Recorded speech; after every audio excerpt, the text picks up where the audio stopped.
The time has come. Article 50 is being triggered, and so the United Kingdom begins its formal negotiations to leave the European Union. Here's what we want to see from the negotiations to get the most prosperous outcomes. Firstly, speed up the process.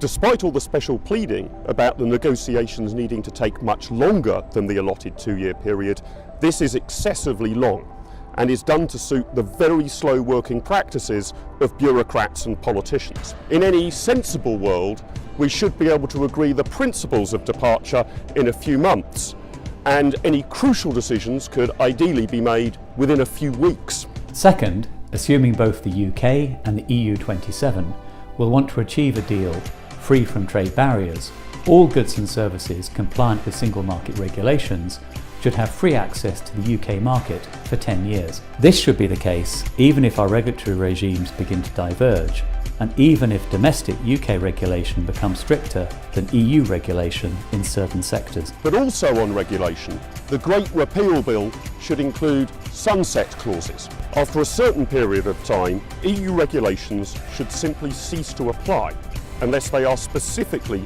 reaffirmed through the British parliamentary process. We should not be working from the assumption that all of the stock of EU red tape is worth retaining. The burden of proof needs to lie with those who wish to retain regulations, not with those who wish to incinerate them.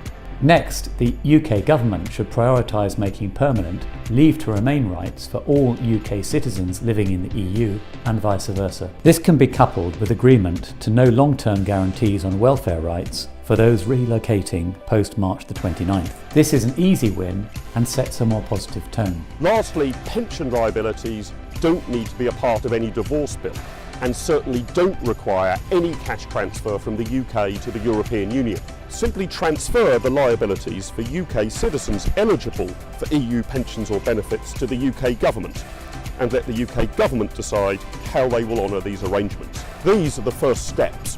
The first steps towards the best deal that Britain can get.